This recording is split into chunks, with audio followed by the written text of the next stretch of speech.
Por 28 anos, eu fui o filho que carregou o peso do sobrenome. O irmão que bancava as contas. O homem que engolia o orgulho. Até o dia em que eu cansei de ser o esteio de todos e deixei o castelo de expectativas desmoronar. O que eles não esperavam era que, quando eu caísse, eu ia me levantar sozinho. E seguir em frente sem olhar para trás. Meu nome é Lucas. Lucas Miller. Nasci e fui criado em Hartford, Connecticut, num bairro que era classe média, mas que a minha família, com muito esforço, leia-se, meu esforço, tentava fazer parecer classe alta. Esse é o primeiro ponto da farsa. A gente morava numa casa grande, sim, com um jardim que a minha mãe enchia de rosas caríssimas, mas o que ninguém falava era que o imposto predial dessa fortaleza era pago com o suor do meu trabalho, não do meu pai. Mas vamos por partes.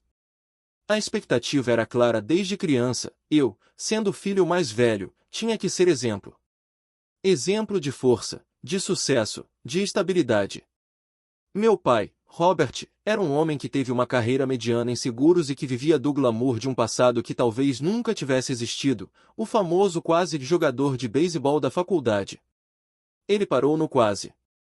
E transferiu todo o peso do campeonato que ele nunca venceu para os meus ombros. Aos 18, entrei na faculdade de administração. Não porque eu amava números, mas porque era um campo sólido, Lucas, que dá dinheiro. Enquanto meus amigos do ensino médio foram para artes, história, música, eu engoli seco e fui estudar balanço patrimonial. A mensagem era clara: prazer é luxo. Responsabilidade é obrigação. O primeiro grande golpe, o que começou a abrir meus olhos, foi aos 22. Eu tinha acabado de conseguir meu primeiro emprego decente, como analista júnior numa firma de consultoria em Boston. O salário era bom para um recém-formado, uns $65.000 por ano. Mal coloquei os pés no apartamento minúsculo que dividia com 2 caras, e a ligação veio. Era minha mãe, Diane. Voz doce, melosa, daquelas que parece que tá sempre com um copo de chá na mão. Lucas, meu amor, parabéns! Estamos tão orgulhosos! Seu irmão, o Jason, você sabe que ele está no último ano do ensino médio agora. Ele foi aceito na Northwestern. É uma ótima faculdade, filho.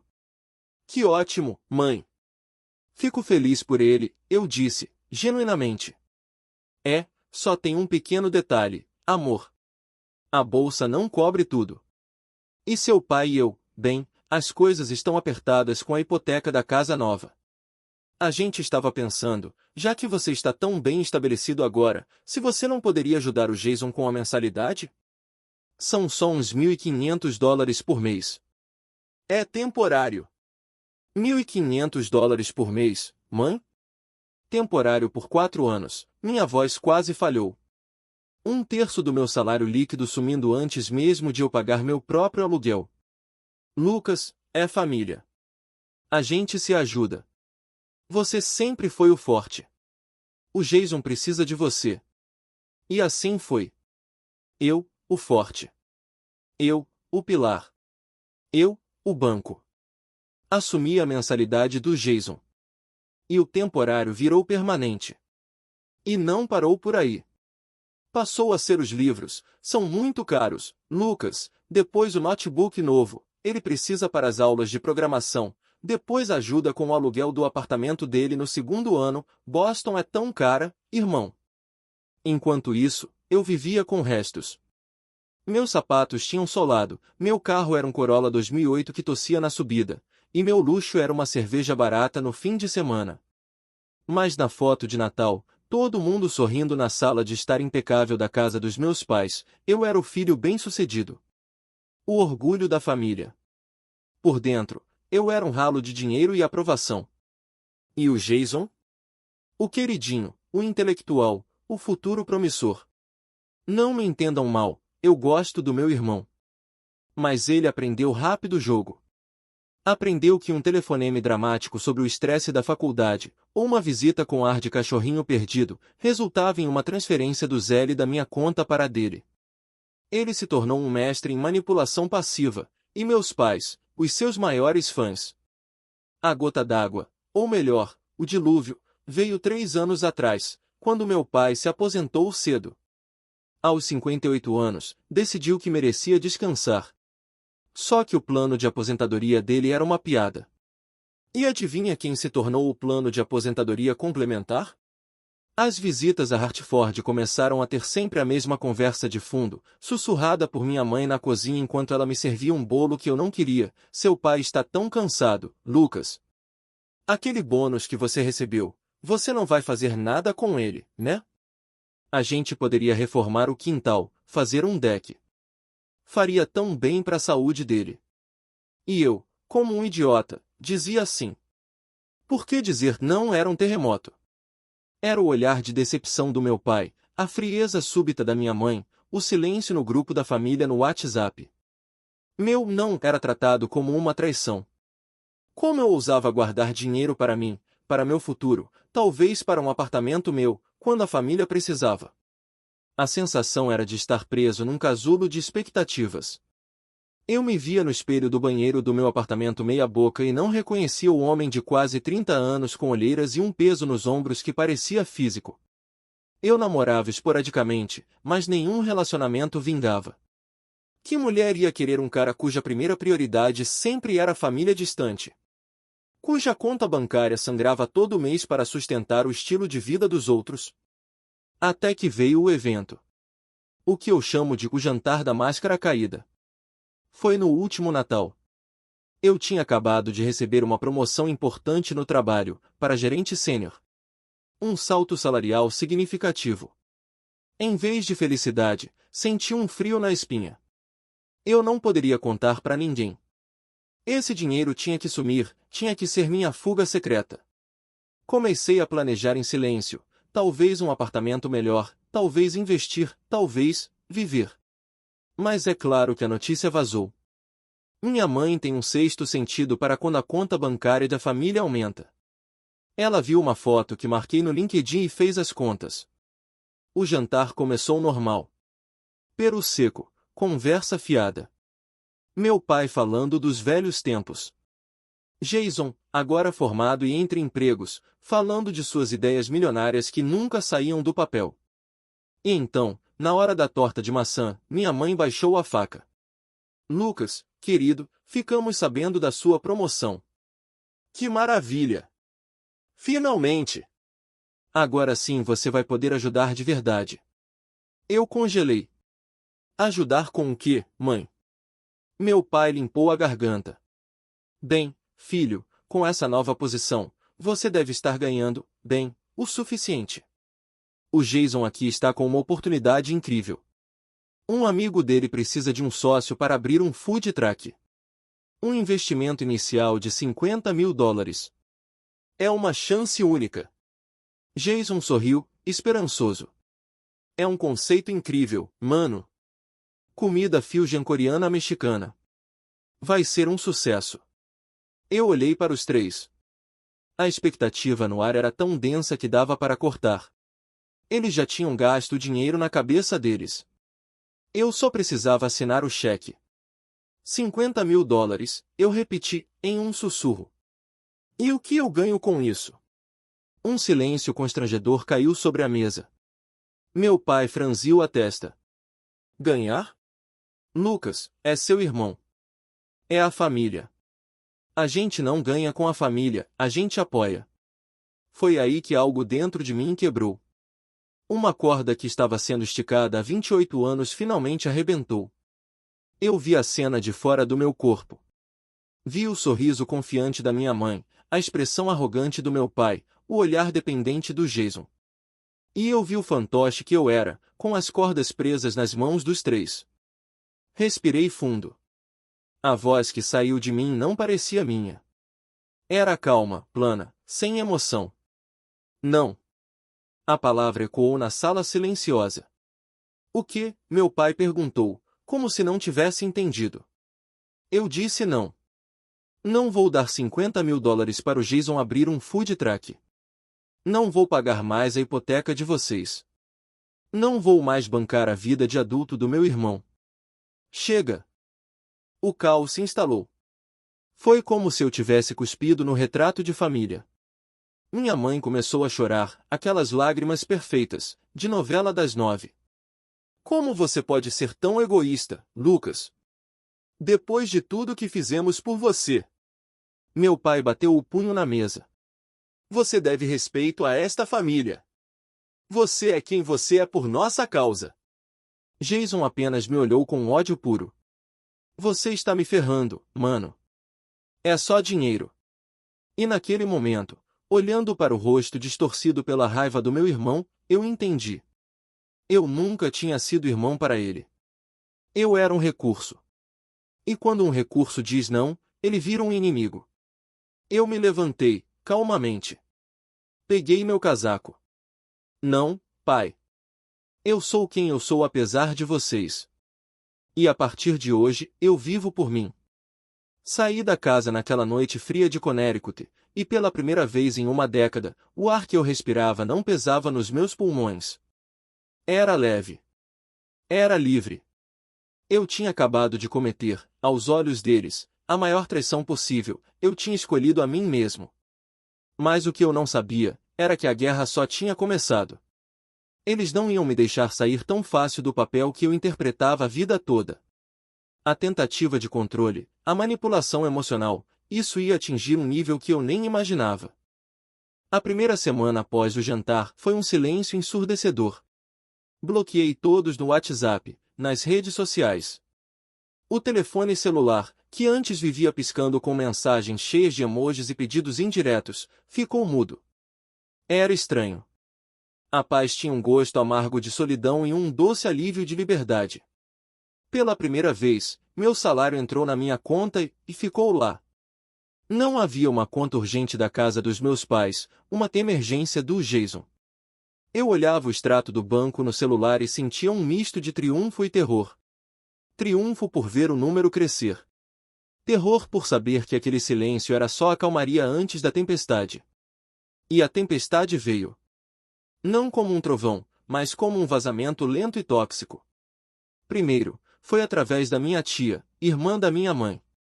Uma mensagem no Facebook, que eu raramente usava: Lucas, querido, sua mãe está destruída. O que aconteceu? Família é para sempre, você sabe.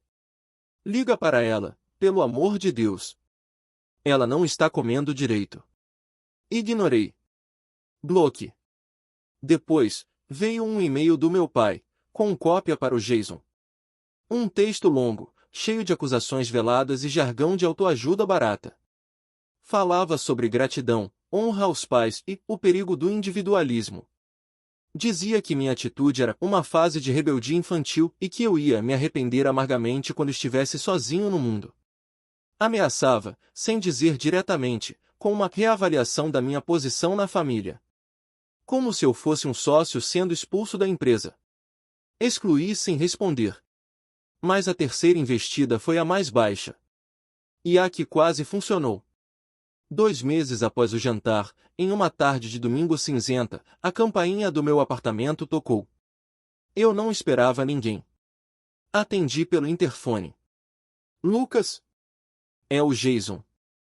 A voz dele parecia pequena, trêmula. Diferente. Meu instinto mandou ignorar. Mas uma parte idiota, a parte que ainda se lembrava do irmãozinho com quem eu jogava videogame, apertou o botão para abrir a porta do prédio. Ele subiu. Quando abri a porta, quase não o reconheci. Estava pálido, com olheiras, parecia ter emagrecido. Vestia um casaco velho. O playboy deslumbrado dava lugar a um rapaz derrotado. O que você quer, Jason? Perguntei, mantendo a porta entreaberta. Mano, a voz dele falhou. Ele olhou para os pés. Eu preciso falar com você. Não é sobre dinheiro. Juro por Deus. Hesitei. Mas deixei ele entrar. Erro número 1. Ele sentou no meu sofá, olhando em volta como se estivesse num museu. Meu apartamento era simples, mas agora era meu. Nenhum pôster do time do Jason, nenhum móvel escolhido pela minha mãe. Lucas, eu tô numa furada. Uma furada grande. Ele começou a chorar. Não eram lágrimas de manipulação, pareciam reais. O choro abafado de quem tá no fundo do poço. O cara do food truck, era um golpe. Ele sumiu com o dinheiro que eu consegui com uns amigos. Eu devo. E tem gente ruim me cobrando. E os pais, eles não podem saber. Eles não têm como ajudar. O pai tá com problemas no coração de verdade agora, por causa do estresse. Meu sangue esfriou. Problemas no coração. Sim. Depois daquela noite, ele teve uma arritmia. Precisa de um procedimento, mas o plano de saúde não cobre tudo. A mãe tá desesperada, mas não quis te ligar porque você tá sendo tão, você sabe. Era jogada mestre. Juntar a suposta crise financeira dele com uma emergência de saúde do meu pai. Misturar verdade, o tal procedimento podia muito bem ser real, com mentira, as dívidas com gente ruim. Era a isca perfeita para o peixe que sempre se sentiu responsável por tudo. Eu sentei na cadeira em frente a ele, meu coração batendo forte. A parte de mim que era o Lucas Pilar estava gritando para agir, para salvar, para resolver. Pegar a poupança que eu estava finalmente construindo e jogar nesse buraco negro familiar mais uma vez. Mas então, eu olhei nos olhos do Jason. E por uma fração de segundo, vi algo. Um brilho rápido, uma avaliação. Ele estava me estudando, vendo se a história estava colando. Que tipo de procedimento? Perguntei, neutro. Cateterismo. Algo assim. Custa caro, Lucas. Muito caro. E quanto você deve para essas pessoas ruins? Uns 20 mil. Ele baixou os olhos novamente. 20 mil. E o procedimento do pai? Outros 15, pelo menos, que o plano não cobre. 35 mil dólares. O preço da minha paz, da minha nova vida. Era o que eles estavam pedindo. De novo. Fiquei em silêncio por um tempo que parecia uma eternidade. Eu podia ouvir o tic-tac do relógio na parede. O som da minha própria respiração. A luta interna era violenta. Até que uma frase daquela noite do jantar voltou à minha mente, dita pelo meu pai: a gente não ganha com a família, a gente apoia. E eu respondi, em voz baixa, mas firme, para o Jason e para aquele quarto vazio. Então você tá numa situação difícil mesmo. Ele olhou para cima, um lampejo de esperança nos olhos. É, mano. Tô. E você é a única pessoa que pode me ajudar. Nos ajudar. Eu balancei a cabeça lentamente. Não, Jason. Eu não sou. A esperança dele se apagou, substituída por incredulidade. O quê? Lucas, pelo amor de Deus, é o nosso pai. E se é tão grave assim, me passa o nome do hospital, o número do médico, o código do procedimento. Eu ligo lá amanhã, pago a conta diretamente para o hospital. Se for verdade. O rosto dele se transformou. A máscara de desespero caiu, revelando uma raiva pura e gelada. As lágrimas secaram instantaneamente. Você não acredita em mim? Você acha que eu tô mentindo sobre o pai? Jason, depois de uma vida inteira, eu não sei o que acreditar. Só sei que eu não vou mais dar dinheiro em mãos. Se o pai precisa, o problema é médico, é com o hospital. Eu resolvo com o hospital. E a sua dívida? Com gente ruim? Isso é problema seu. Você tem 24 anos. Arruma um emprego de verdade, qualquer um, e paga. Ele se levantou de um salto. O irmão derrotado tinha desaparecido. Em seu lugar estava um estranho cheio de ódio. Você é um lixo, sabia? Um egoísta do caralho. A família te deu tudo, e você vira as costas quando a gente mais precisa. Você vai morrer sozinho, Lucas. Sozinho e amargurado. E quando isso acontecer, não espere que a gente esteja lá. As palavras doem. Doem mesmo quando você sabe que vem de um lugar de manipulação. Elas tocam naquela ferida primal do medo do abandono. Mas, naquele dia, pela primeira vez, a dor veio acompanhada de uma clareza absoluta. Eu preferia morrer sozinho do que vivo mas aprisionado naquela teia. A porta é ali, Jason, eu disse, apontando. Ele saiu, batendo a porta com uma força que fez as paredes tremerem. Minhas pernas fraquejaram. Sentei no chão da sala, as costas contra o sofá. Eu tinha resistido. Mas o custo emocional era imenso. A dúvida insidiosa sussurrava: e se for verdade? E se o pai realmente estiver doente e você está sendo um monstro? Precisei agir. Na manhã seguinte, ao invés de transferir dinheiro, fiz ligações. Liguei para o hospital onde meus pais sempre se trataram. Disse que era filho de Robert Miller e que queria verificar se havia uma conta em aberto para um procedimento cardíaco. A atendente, por questões de privacidade, não pôde dar detalhes, mas confirmou: não há nenhum procedimento agendado para um Robert Miller nos próximos meses, e não há contas pendentes associadas ao CPF dele. A raiva que veio então não era quente, era gelada. Tinha sido uma mentira. Uma manipulação cruel usando a saúde do próprio pai como isca. Na mesma hora, liguei para o celular da minha mãe. Ela atendeu com aquela voz de: estou sofrendo. Mãe. O Jason esteve aqui. Disse que o pai precisa de um cateterismo urgente. Um silêncio do outro lado da linha. Depois, uma hesitação. Ele não queria que você soubesse. Está tudo sob controle agora. Sob controle como? Ele disse que custa $15.000 que o plano não cobre. Outra pausa mais longa.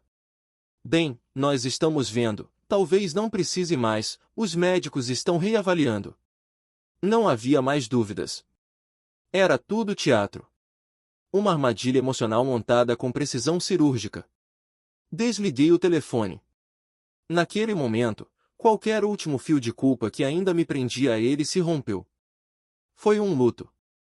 Chorei pela família que eu nunca tive, pelos pais que eu desejava ter, pelo irmão que poderia ter sido meu aliado. A partir daí, mudei tudo. Mudei meu número de telefone. Avisei no trabalho para bloquearem qualquer ligação familiar. Entrei num processo terapêutico pesado. E, o mais importante, comecei a gastar minha energia e meu dinheiro em mim.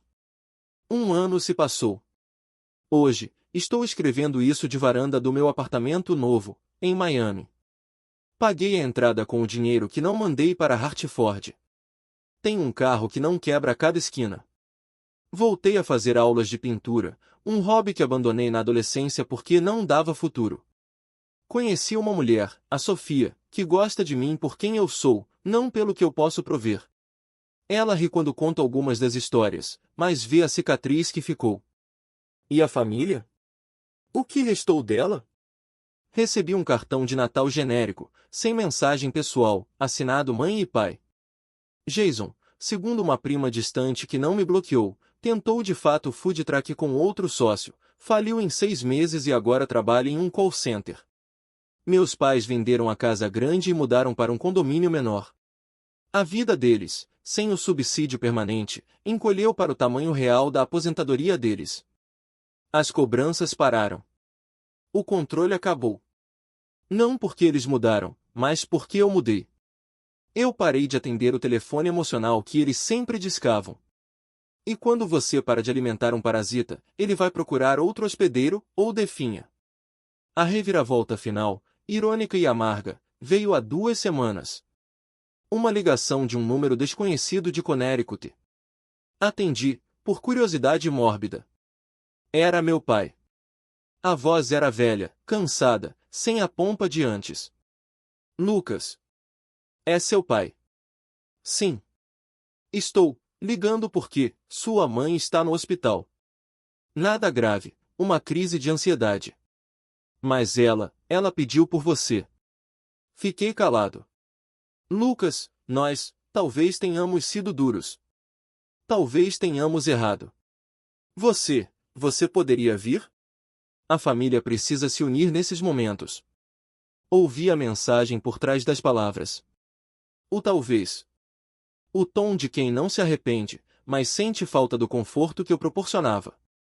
Eles não sentiam falta de mim. Sentiam falta do papel que eu cumpria. Respirei fundo, olhando para o mar azul da minha varanda, para a tela de pintura inacabada no canto, para a foto minha com a Sofia na praia. Pai, eu disse, com uma calma que veio de um lugar muito distante. Eu sinto muito pela mãe. Desejo melhoras para ela. Mas eu não vou aí. Minha família está aqui agora. Kui disse. Desliguei antes que ele pudesse responder. Não havia raiva. Não havia rancor. Só havia um silêncio definitivo. A página estava virada. O livro deles tinha terminado para mim. E o meu, finalmente, estava começando. Comentário. No fim das contas, a maior vingança não é virar as costas com ódio, é virar a página com paz. Eles passaram a vida tentando me colocar numa caixa chamada filho exemplar. A ironia é que, quando eu saí da caixa, descobri que do lado de fora era onde a vida realmente acontecia. E eles? Ficaram presos dentro da caixa vazia que eles mesmos construíram. Triste, não? Mas problema deles.